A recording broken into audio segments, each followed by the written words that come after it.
Malam ieu urang diundang ku almarhumah kadarieu cenah ieu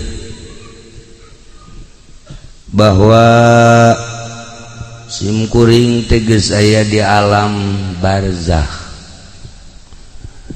Maneh ge sarua aranjeun sarua hidup ge barakal pisan. Kula geus ngarasakeun di alam barzakh koreng ngeunaheun nikmat ceuk jana. Nu biasa salat kuari teu kudu, nu biasa puasa henteu, nu biasa tahajud henteu kudu, nu biasa duha teu kudu, nu biasa sagala rupa dipigawet teu kudu horeng ngeunaheun di alam barzakh teh ngeunaheun nikmat masyaallah. Ngeunaheun Mang Haji di alam barzakh teh horeng daek teu boga keyakinan jelema ieu nya sakitu dingeunah-ngeunah ge ditawaran embung keneh bae kuari lamun Mang Haji embung paeh ti heula geus kami paraeh kabeh Mang Haji hirup sorangan eueuh sasah di dunia sorangan we daek si budak naon kahayangna tuh paeh embung hirup bae terus embung ieu hae maksudna yang kumaha sih ya Allah ya Rabb meureun nu mantak ragu-ragu teh Haji Pendi titah paeh ti heula embung jam meureun boga kayakinan dirina bahwa engke geus paeh teh di jero kubur disiksa boga keyakinan gitu teh jalamun waliullah manu boga keyakinan bakal dibere kanikmatan sorga kanikmatan kubur atumun teu mah aya malakal maut ieu kuari maut bakal pindah ka alam barzakh iya tuh siap waliullah mun ditawaran maut siap sebab gambaranana nikmat di jero kubur. Nah, kuari belanja deui ka Mang Haji siap? Gideug keneh. Berarti nyana boga keyakinan aing mun pae digenjreng. Tah. Iyalah. Para jamaah kaum muslimin wal muslimat rahimakumullah. Tadi ayatna dibacakeun wajaat sakratul mauti bil haqq. Datang sakaratul maut nu mantap disebut sakrat teh hartina weureu mabok eta teh ku nyeri-nyerina datang ka paeh sakarat teh mabok sagagah-gagahna jelema jawara misalna datang malakal maut moal bisa leumpang moal sahebatna paharto paeh henen Ibu Tin sugih modar teu daya teu upaya kok masih ieu batu cak malakal maut geus ieu mah eun anaonan di ome ku malakal maut kieu-kieu ya karim tapi lu jelas bil haqqi jelas tapi kadituna zalika ma kunta minhu tahid paeh nu sakitu hakna nu sakitu jelasna geus teu kudu dicaritakeun sebab urang kuari ge keur ngahadiran 40na berarti jelas naon bapak urang geus ti heula bapak kolot urang geus eueuh bahkan incu urang leuwih ngeheulaan ti urang berarti bener ieu maot teh tapi zalika ma kunta minhu tahid jelema arembung kana paeh lari tina paeh teu hayang tina paeh tah cik Imam Ghazali nu mantak urang embung paeh urang boga iman boga keyakinan bahwa saenggeusna paeh teh urang bakal menang siksaan nu embung paeh maka beh ge kitu nu hayang paeh mah moal kos di ditutuh di mana ditereup jeung mah hayang paeh nginum baygon boga keyakinan tah mah bahwa engke aing di jero kuburna bakal menang kanikmatan kubur gegeran nya nginum baygon.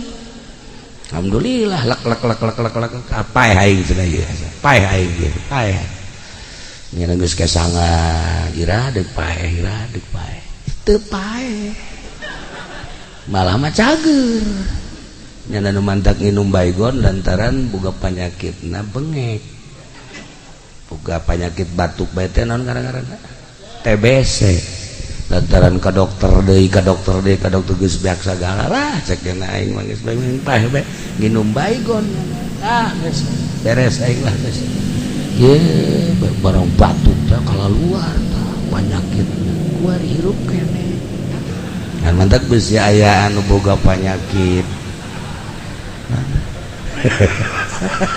TBC baygon ipraknya nginum beneran arti dan can datang ka waktu paeh atuh teu bae. Para jamaah kaum muslimin wal muslimat rahimakumullah salila ieu urang ngamumule awak udang di pandian di sabunan macem-macem nyabuna ge Haji Pendi mah B29 dikieu-kieukeun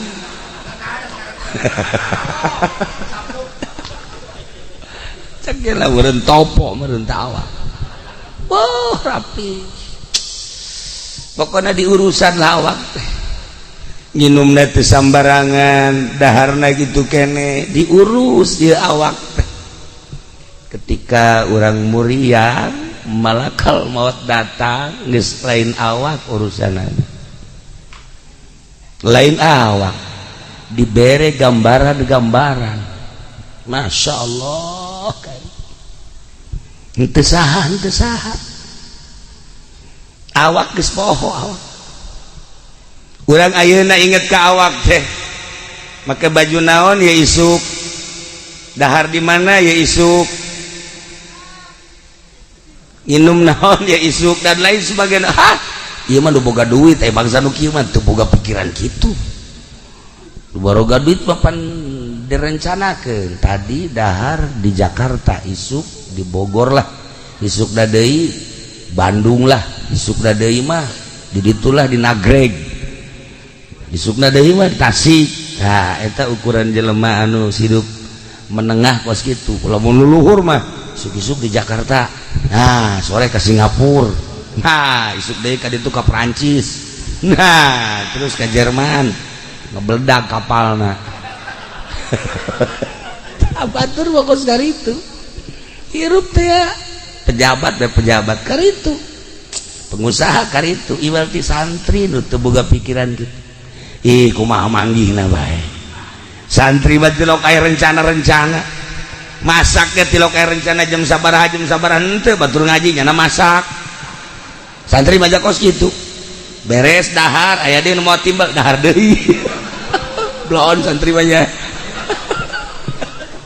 teu boga pikiran naon beres tas dahar aya nu moal timbal dahar deui nya keur kieu bae anu moal leupeut di dahar deui santri mah masyaallah tah eta ahli sorga mah meureun karitu nya teh siapa hasud ka santri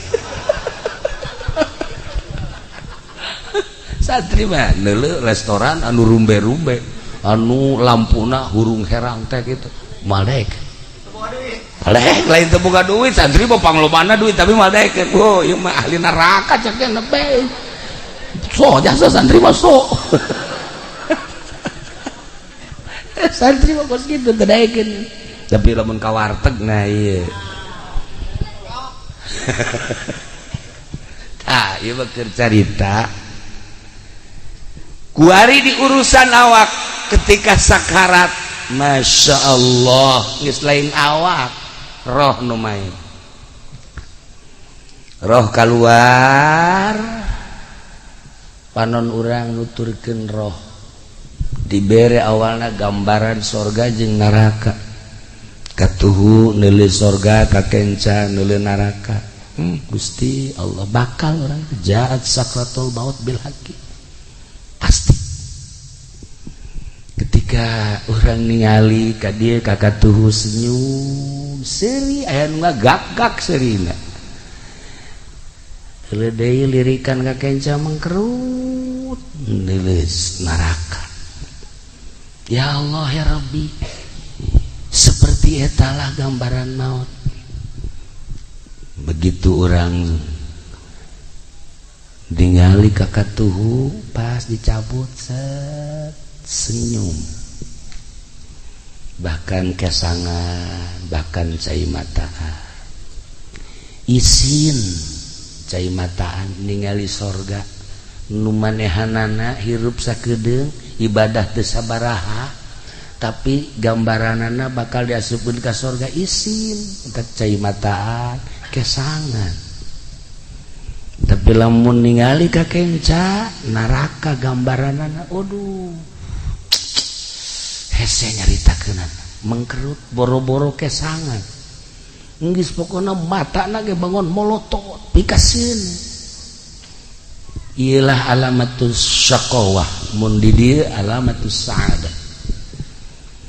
Taha kuari mah nu deuk dicaritakeun teh roh kaluar ulah mikiran awak mah bakal diurusan ku nu harirup. Roh urang bakalna dibawa ka mana? Awak urang mangke ge diarurusan mulai innalillahi wa inna ilaihi rajiun. Beres dicekel geus eueuh. Coba cekel ieu na geus eueuh, coba ieu na geus eueuh. Coba ya geus eueuh, geus diruru. Bawalah ka imah. Pakaian anu nempel dibuka. Nu kamari ieu make jas, kamari ieu make lepis, kamari ieu make wol, kamari ieu berbagai pakaian mulai dikumpul-kumpulkeun, dihiji-hijikeun. Sapatu anu kamari sok dipake teh dihijikeun. Sagala rupa nu di awak geus dicopotan. Pandian beres di pandian langsung diboehan di kafanan. Beres di kafanan langsung sholat asupkeun ka keranda atau langsung digotong dibawa ke tempat anu anyar. Dibawa ke tempat anu anyar nu tadina urang embung tapi bakal kubur langsung.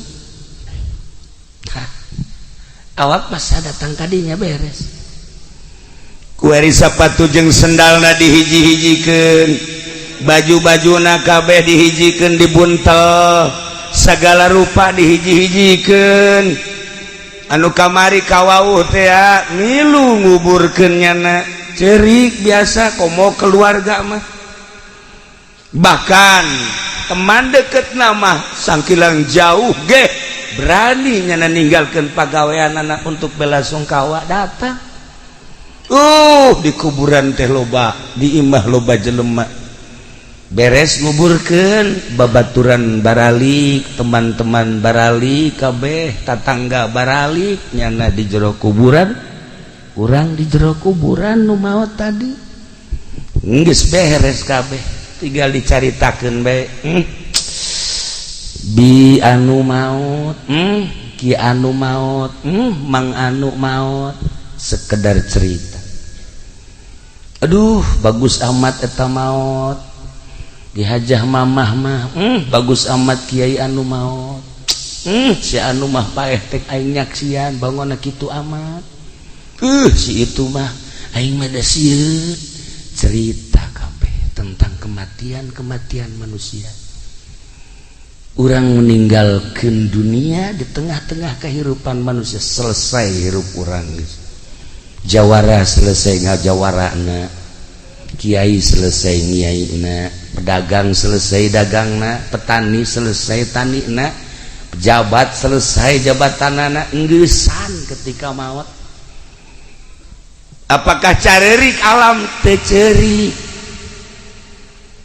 Ekonomi tetep bae maju, politik tetep bae maju, segala rupa urang paeh kayak biasa masalah teu aya naon korenganan urang teh ngamimitian hirup nu asli di jero kubur kuari mah biasa masalah engke ngamimitian hirup setelah orang paeh aslina orang ngamimitian hirup ketika orang geus di alam barzah aya nu cerik alam wal aya gunung cerik henteu tangkal kayu cerik henteu langit cerik henteu bumi cerik moal hiji bae anu cerik alam ketika maut waliullah ketika maut alim mautul alim mautul alam ketika seorang wali Allah maut komo rasul mah komo nabi mah kabeh merenung saha gantina di dunia saha gantina di bumi ketika bupati maut bumi ngejebian ketika gubernur pae langit geus kieu bae ketika Haji Pendi modar hahaha cak batu ini giliran gua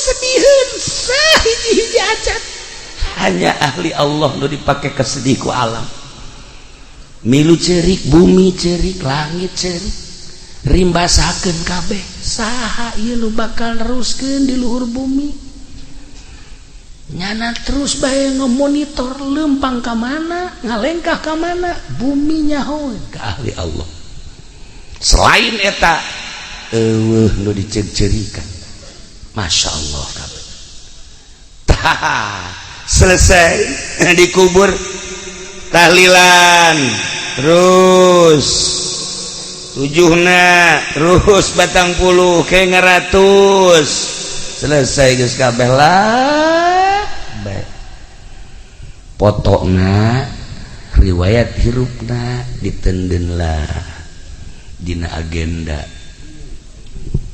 geus agenda masa hidup didelean ku anak didelean ku salaki didelean ku handetolana ku tatangga jeung ku keluarga tutup deui sakitu hirup urang teh kan sakitu tah kuari mah ieu sapatu-sapatuna ieu urang sedekahkeun sugan aya nu mileuleungkeun supaya jadi ganjaran baju-bajuna urang sedekahkeun supaya jadi ganjaran selesai geus kabeh nah nu tatadina ieu harta teh nu manehanana geus ka kuburan kuari jadi ahli waris hak ahli waris nyana geus urusan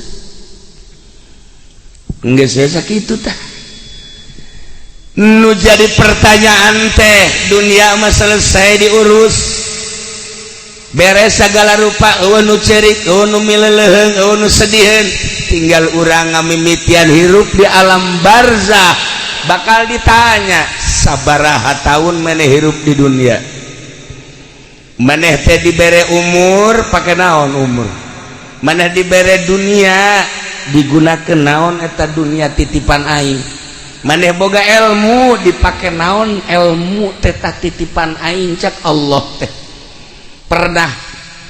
pernah nyinaon maneh di dunia pernah melakukan naon maneh di dunia anu bakal jang bawaeun ka akhirat renungkeun ku urang ngamimitian hirup aslina urang teh ke di alam barzah kuari mah hirup lalaga semu hirup nu mantak aslina hirup mah ketika urang boga ilmu kemudian urang ibadah ka Gusti Allah geus nikmat ngarasakeun ibadah eta geus asli hirup lamun can ngarasakeun geunahna ibadah eta mah kamangmang ngaranna ririwa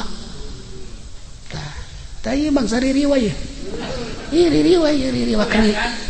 ririwa kreditan ya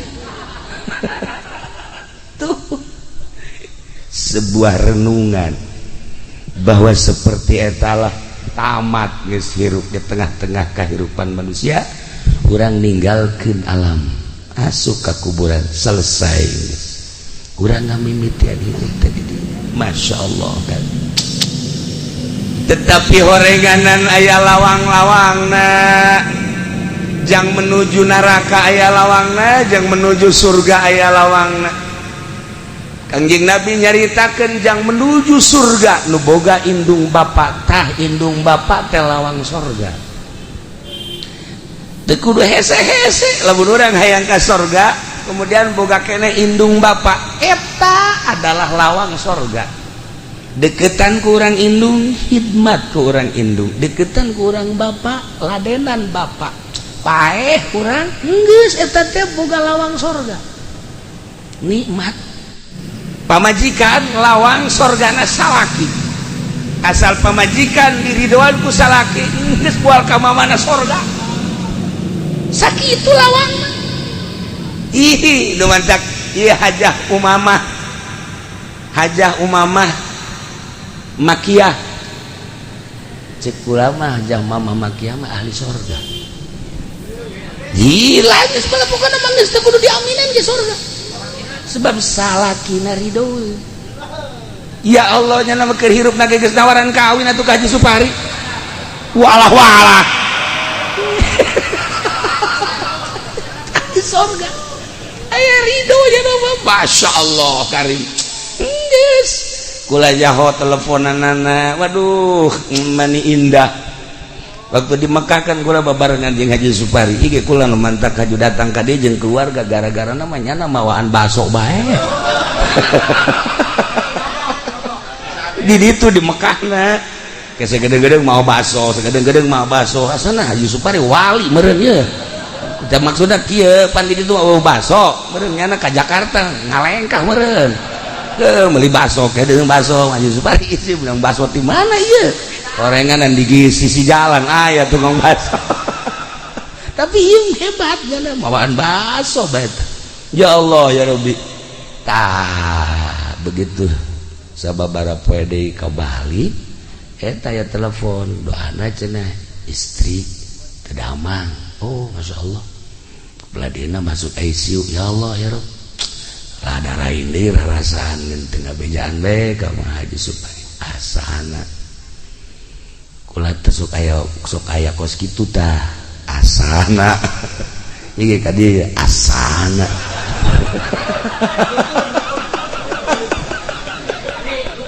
sok aya kos kitu tah mendak aya tadi kula mah deuk ka mana ka Haji deuk ngalayat ka sa Haji Anu misalnya nu muriat nyana geus kieu bae mal kebal tanu dilayan cenah tah adik kula sok aya kos kitu tah satu sedih aya ku ka haji bae cenah terenggeusan ye sia masuk macem-macem aya nu cager langsung anu pae lolobana pae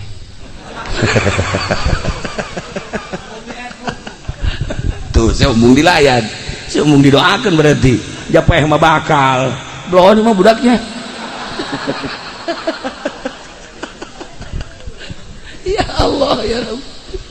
Nah begitu menang habar deui ya taya baguslah urang iirah ge maot tapi anu pake kahayang kurang maot mawa iman Islam tur dihampura dosana sakitu geus.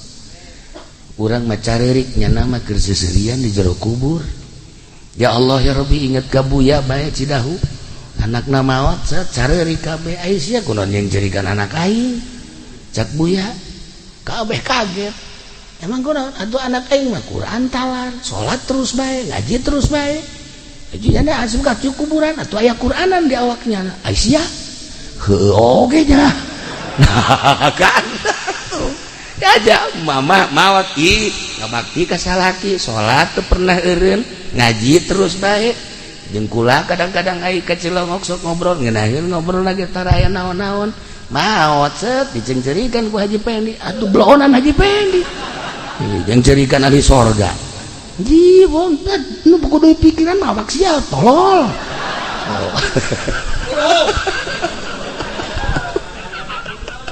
ya Allah ya Rabbi tapi manusiawi bereunnya urang teh sedih seperti etalah manusia sedih padahal mayit mah anu dicencerikan ke urang keur seuseurian ya mah ahli Allah mah seperti eta. Ya Allah ya Rabb. Nah, lawang sorga ketika orang boga indung bapak eta lawang sorga. Seorang istri lawang sorgana adalah suami. Masya Allah karim. Mun hayang nyaho lawang sorga eta. Mun hayang nyaho lawang sorga yatim piatu. Eta adalah lawang sorga. Kabelah dieuna lawang sorga tuh masjid, tuh pondok pesantren, majlis taklim. Allah geus jadiakeun lawang-lawang sorga. Masya Allah. Aya jelema maot sanggeusna maot di urusan waktu keur dalam duniana. Ya Allah ya Rob, sederhana salat, sederhana biasa cara urang, puasa ngan Ramadan hungkul, tahajud kadang henteu, loloba henteu, duha kitu keneh. Begitu manehanana maut biasa we nu nganterna kitu loba. Tetapi aya seorang waliullah ngaranna Ahmad, nyana osok bisa neropong ketika jelema geus maot. Lain saurang nu bisa kitu ambalaya. Urang ibadah ge kan macem-macem. Ibadah maca sholawat biasa, aya nu maca sholawat make metode Haji Wahyu, Haji Nur dibere ku kula sholawat di Madinah, menang 5 doang. Nyana mah menang 5, Haji Wahyu 7, Haji Nur 5, Haji Pendi mah teu menang hiji-hiji aca. Teu menang hiji-hiji aca. Kakarang hadiah deui lah.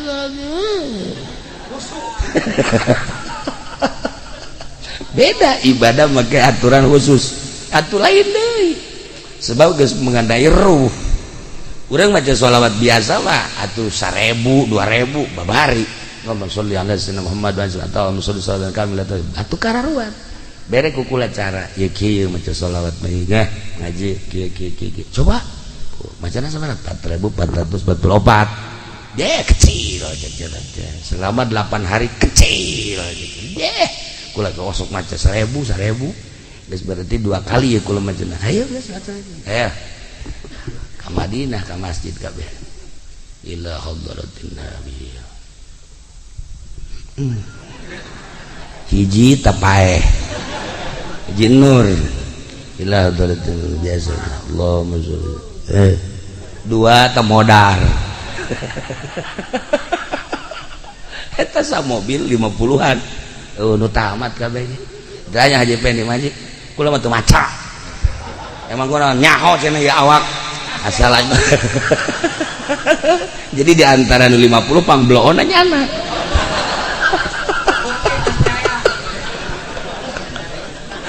Ibadah teh kos gitu. Hayangnya takarang jauh jahare cenah ibadah. Ulah disangka babari ibadah teh kurang ibadah biasa mah tuh gampang, tapi make cara tersendiri ternyata hese. Urang zikir 1000 2000 babari la ilaha illallah la ilaha illallah kumaha Haji Pendi mah aya cau illallah nu kaduna cau nu mana ya cau ye atuh kuat mah 1000 ge bangsa gelup bloon kabeh tapi make cara tersendiri. Boro-boro 1000, boro-boro 100 menang 10 ge wallahu a'lam. Iyalah dek naikeun derajat ka Gusti Allah teh kudu boga guru aya nu ngatur cara maca sholawat, cara zikir, cara maca Quran. Babari maca Quran nu biasa mah tapi maca Quran anu asli sesuai jeung aturanana. Lain makhorijna, lain suarana, lain lagamna, tapi sesuai jeung pembacaan Kangjeng Nabi. Ieu nu arese aya guruna kos kitu teh. Nah, para jamaah kaum muslimin dieu mah keur carita.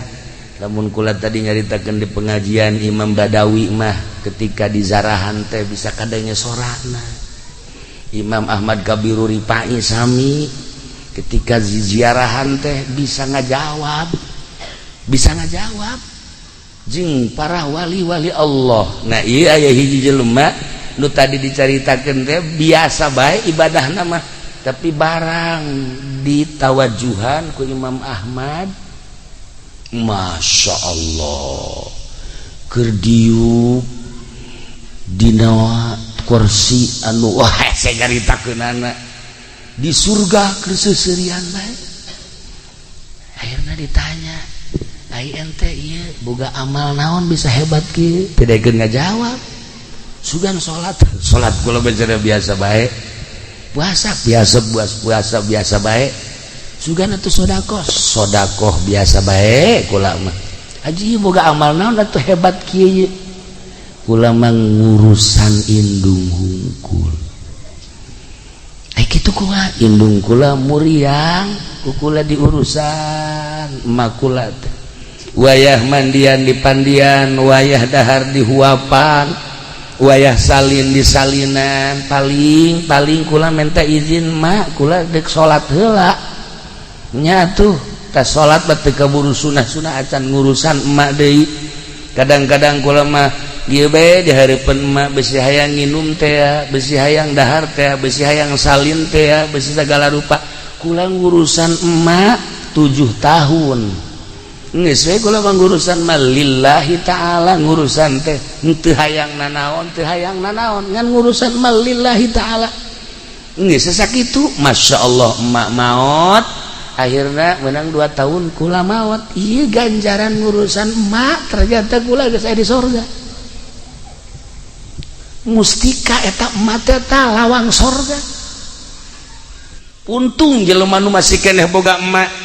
Geus kuari mah, geus nyaho kieu mah ye, datang urang.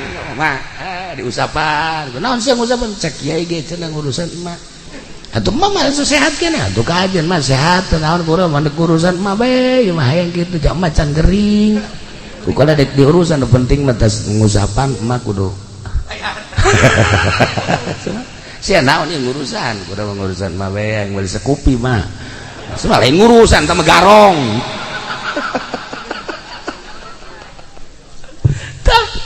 Iyalah jelema nu ngurusan emak, Masya Allah karim.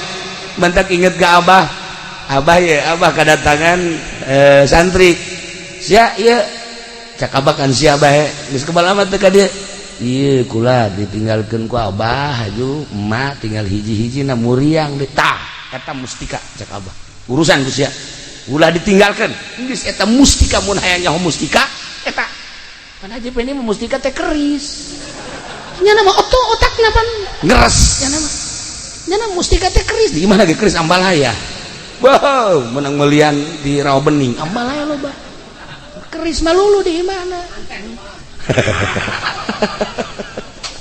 Tayalah para jamaah kaum muslimin wal muslimat rahimakumullah. Nomor kedua aya deui ieu mah kisah-kisah nu kararitu bae. Hiji jelema biasa bae ibadahna mah sarua jeung tadi. Tetapi barang maut, Masya Allah eta mah aya cahaya. Tidak tilu poe teh cahaya kaluhur kaget kabeh. Ke tujuhna aya di cahaya, ke kadang malam jubah aya di cahaya. Akhirna kaget ikut cahaya datang ka muncar kieu ye. Akhirna ayalah nu nawajuhan, begitu ditawajuhan sarua Masya Allah. Keur aya di tempat anu indah. Ditanya tentang ibadah amal naon amal teu daekeun ngabejakeun tapi ternyata akhirna ngabejakeun ceknya kula ngurusan abah kula stroke teu bisa leumpang akhirna kakak kula nu sejenna sararibuk tinggal kula bae diurusan bae cenah ku kula abah teh kadang digandong ku kula kadang 3 tahun urusan abah terus tes abah maot tentu kula mah biasa bae diladei ka maot tah ku ari maot tah amal-amal diperhitungkeun teh eta 3 tahun ngurusan abah Masya Allah cak kula nyaho kitu mah nyaho kitu kula dek bebeakan sakitu ge teu pati bebeakan kunaon teh ku ngeunah-ngeunah ngurusan kolot tah ieu istimewa dementak ieu ka anak Haji Supari lawang pertama geus eueuh anakna ye tinggal lawang kedua geus urusan kawinkeun eta urusan ngaran ya Allah ya Rabbi geus mulai ti kuari tawaran emang abah geus hayang. Para jamaah kaum muslimin wal muslimat rahimakumullah, madak dina hadis Tirmizi teu dicaritakeun ku kula hadisna lawang surga bagi nu boga indung bapa cak Kangjeng Nabi eta adalah lawangna. Ketika pamajikan lawang surgana salaki geus moal mislet asal maot ridhoeun salakina dosa-dosa sejen dihampura. Eta babarija sajawe mah nu mantak geus ulah datang ka raheut salaki sakitu mah geus. Hirup di dunia jadi pamajikan ulah datang ka raheut salaki. Mantak pakai baju dia kudu bebeja ka salaki. Ulah make baju ieu resep teh ka. Henteu, ulah ganti. Make nu ieu ih teu mongos barong. Ganti deui atuh. Nu ieu kage. Teu resep beulikeun atuh ka. Tah sia mah tungtungna sok aju kitu. Tah eta sagala rupa bebeja ka salaki. Make baju ieu resep teu kakak. Resep, geus. Ieu mah teu aing teu resep make baju kos kitu, bangona sih mah gendut. Ulah make baju eta. Blah, pajeun. Mun mah penting mah tukang ojek resepeun bae geus. Kan eta salah tah kos kitu salaki.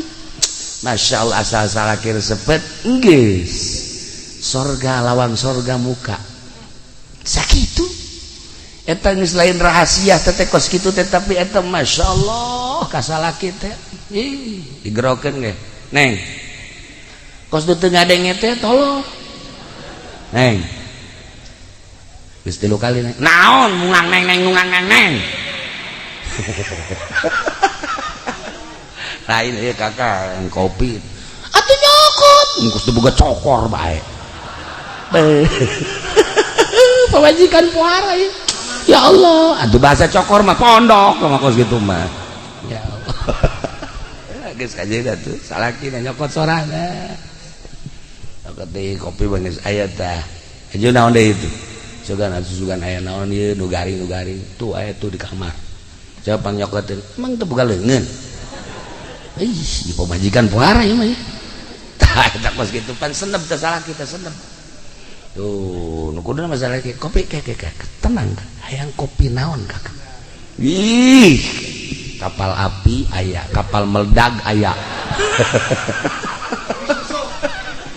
tawaran ikeur jaritakeun lawang sorga ya Allah ya Rabb pokokna asal pamajikan maot salaki ridho selesai geus harapan sorga teh 90,9%. Awewe mah kos kitu bae ya Allah ya Rabb.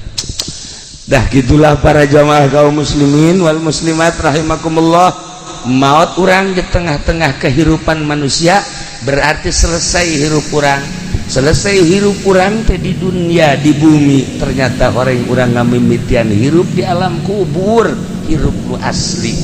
Bakal ditanya umur urang sabaraha aing mere umur ka sia digunakeun naon salila hirup sia.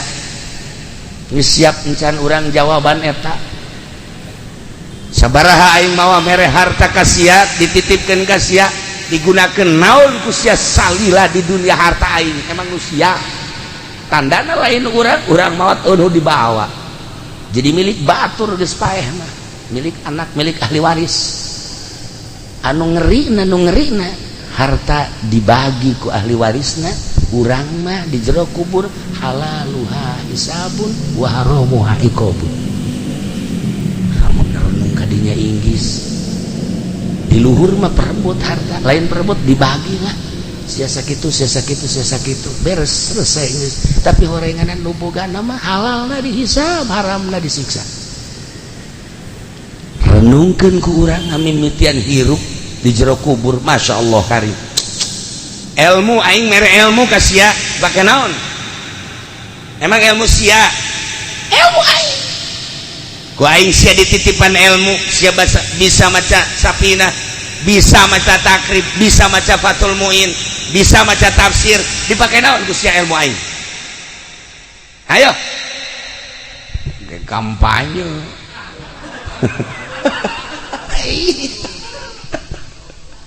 para jamaah kaum muslimin wal muslimat rahimakumullah aslinya seperti eta segala rupa bakal ditanya naon lu pernah diperbuat ku anjeun lu bakal jang ke akhirat. Masya Allah, perjuangan ke akhirat teh naon urang ke waktu di dunia bakal ditanya naon lu pernah diperjuangkan ku urang.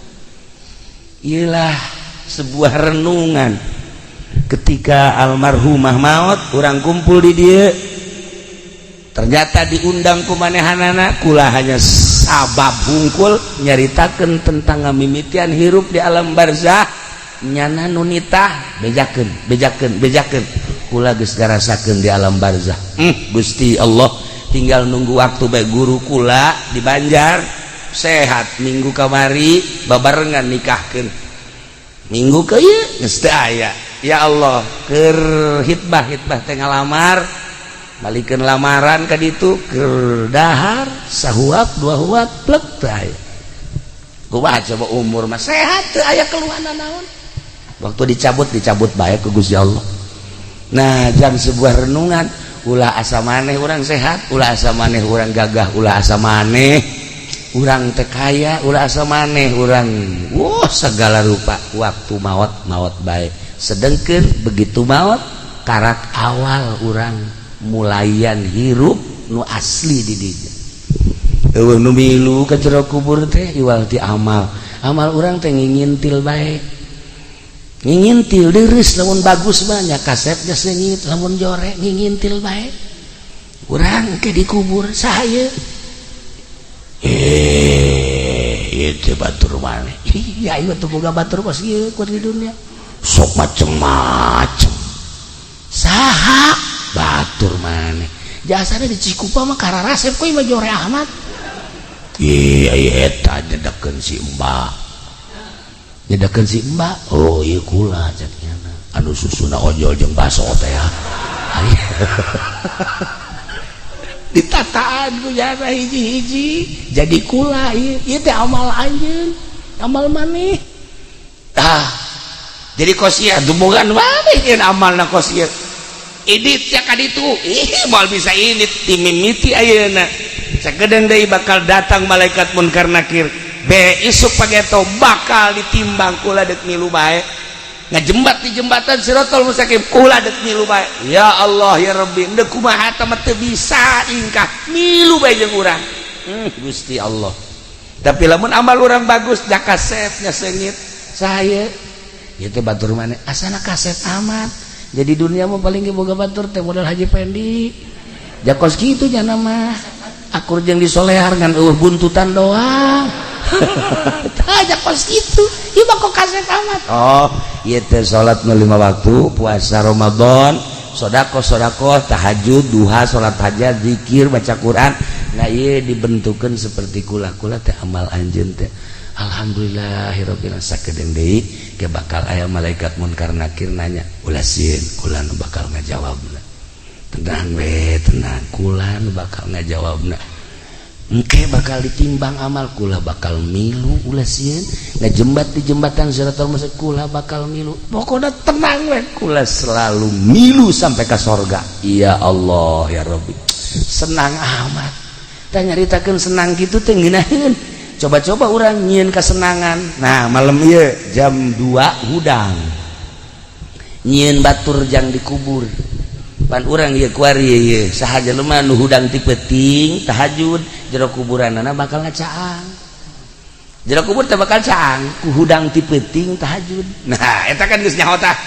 Geus nyaho. Lamun hayang caang di jero kubur berarti ke hudang jam 2. Insyaallah cak kiai ge jang nyangan kuburan ieu nyaho. Sok nyaho pageto aing paeh mandi urang wudu urang. Allahu akbar jang nyangan kuburan ieu aing. Berarti boga keyakinan tah. Tapi lamun kieu mah hudang jam 2 cak kiai ge nyangan kuburan lah isuk bae lah malam ieu mau tunduh keneh cak kieu isuk bae isuk udang deui dideuleu jam 2 ke bae jam 3 abe deukeut ka subuh kan ngeunaheun deukeut ka subuh mah abe terus ka subuh urang moal wakah heulanan tungtuna mah henteu bae malam ka 3 ingat cak kiai ieu mun udang ti peuting tahajud nyaangan kuburan cak kieu teh aing mun udang aju tahajud caang kuburan engke bela yang ora keneh ieu pasrah teu boga bagian berarti di jero kuburanna poek nu hebat bade nu hebat kieu aya seorang waliullah didinya dikubur haju aya jelema teu pati bagus dikubur di sisieunana cacaangna kadinya milu nah balikan deui lamun aya jelema disiksa deui didinya tah haju urang dikubur di deketnya gandengna kadenge nah Haji Pendi kan geus mesen bae ceknya aing deketkeun ka jawara abeh kadenge genjreng-genjrenganana nah nyana geus wasiat ka anakna kubur saya di jawara anu aya tadi pondok mah jawara tilok salat sok mabok bae tukang maling teh aing kubur di dinya cekna atuh malaikat geus senangan akur ieu mah cekna ya geus tah eta lah para jamaah kaum muslimin tak aya anu wasiat aing mah kubur bae deket mang anu aing mah kubur bae deket kiai anu aing mah kubur bae tah milih kuburan teh mentak abah almarhum Ki Amin teh hadam abah urang Karawang nyana ibadahna getol inget bae kula ge tah lamun subuh maca la ilaha illallahul malikul hakul eta tah cowong biasa ti jam 4 keneh datang ka subuh geus baca eta kasimpulanna nama maot bae pas 17 Agustus maot kula nanya ka abah bah ieu bakalna dikuburna di mana di ditu di kuburan gede pan teu dibarengkeun di dieu pan nyana ieu geus nyaho bakal kuburan abah teh di dieu teh ulah di ditu bae di kuburan gede kunaon emang di ditu nu bagus ieu Ki Amin bagus supaya di ditu kacaangan kunyana seperti eta Masya Allah nah mantak orang mun bisa mah dikubur deket Kangjeng Nabi di ditu di Madinah kayak dipek-pekan saya ku Arab gitulah para jamaah kaum muslimin wal muslimat rahimakumullah nah iyalah sebuah renungan baik jeung sebagai lawang-lawang sorga nah ieu mah aslina seperti eta masih keneh Kangjeng Nabi nyaritakeun lawang-lawang sorga nu sejenna ieu mah jang eta bae tah indung teh lawang sorga bapa lawang sorga wes kurni diangkat jadi wali Allah na ngurusan indungna sakitu nah ieu almarhumah Ibu Haja Mama akrab jeung kula aya naon ka Cilongok ngobrol bahkan manasik nage manasiknya mah henteu rek ka Mekah milu manasik terus aya naon ka ditu jadi kadedelekeun bae kadedelekeun teh eta bae aya naon ka ditu aya naon ka ditu masyaallah begitu ngadenge maot langsung kula di ditu tahlil di mana di Mekah langsung ngirim doa nah ayeuna ge urang doakeun ka hiji mudah-mudahan mautna mawan iman Islam kadua sakabeh dosana dihampura katilu kuburanna mudah-mudahan dilegakeun kaopat sajabah dilegakeun dicaangkeun oge dibere kanikmatan kubur ku Gusti Allah di jero kuburna dibere kanikmatan kubur ku Gusti Allah bi barokati Ummul Quran Al-Fatihah. Bismillahirrahmanirrahim. Alhamdulillahirabbil alamin arrahmanir rahim maliki yaumiddin. Iyyaka na'budu wa iyyaka nasta'in ihdinas siratal mustaqim siratal ladzina an'amta 'alaihim